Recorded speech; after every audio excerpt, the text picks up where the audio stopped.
I am a peace activist. I am against war, and I'm so interested in human rights. It was a global exchange program, and so I spent several weeks in Nicaragua, and I went to a farm area in Matagalpa, which is in the mountainous area of Nicaragua. I think Violeta Chamorro was elected, and so there was a period where there was not fighting. So they had volunteers go in and work with the people. And I was considered the health responsable.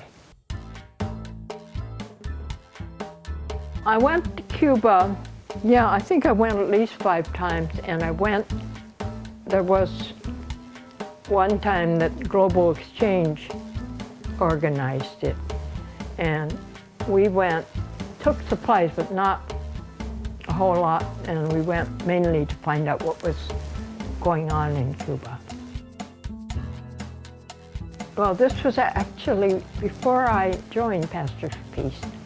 They had tried to take computers to Cuba, and the government confiscated all the computers. I think 5 people from Pastors for Peace went on a juice fast. I think they fasted for 90 days before the U.S. government returned the computers. I went on the trip that retrieved the computers and took them to Cuba. Then that was when we started taking material help to Cuba, and we refused to ask for a license. We refused to do that, and we just went. It was really very, very interesting. He loves to talk. He's known for spending hours talking. It's interesting to a point, but you get sleepy after a while.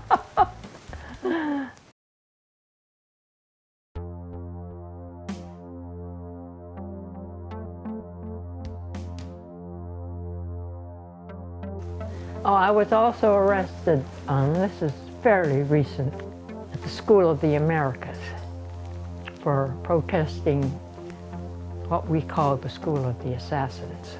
The people who protest outside don't get arrested, but if you go through the gate, you get arrested. And the last time I was told if I came back within 5 years, I would have to go to prison.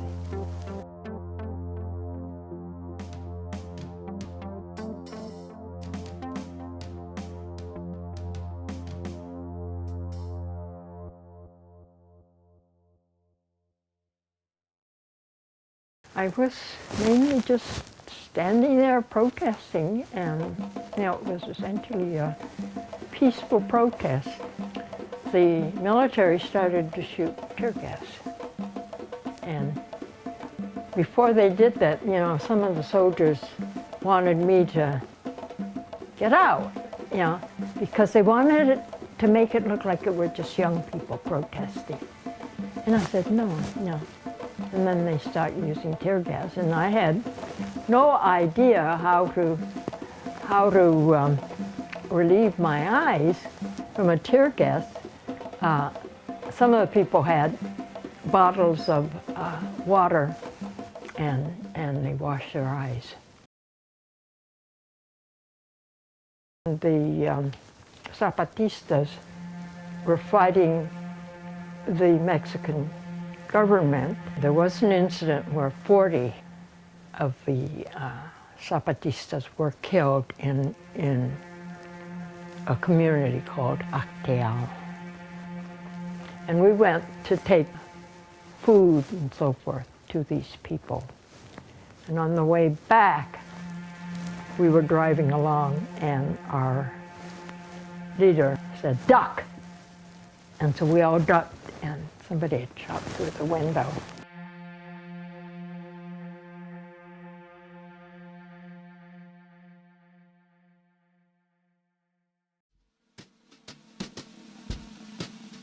In Spanish, all I wanted to do was communicate, and so I learned from the campesino whose education was like second or third grade.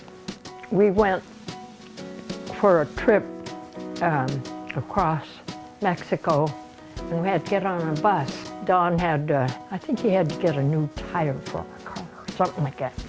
Anyhow, when we got off the bus, he said, I understood you, but I didn't understand the other guy. And I said, well, the other guy was speaking Japanese, and I answered him in Spanish. So much for my knowledge of Japanese. I could manage household Japanese because I heard it when I was a kid. And my father tried to teach us at home. He made the mistake of trying to teach us at home, and he didn't have the discipline. Whereas if he had sent us to Saturday school, we'd have learned more Japanese. So to this day, I try to learn Japanese.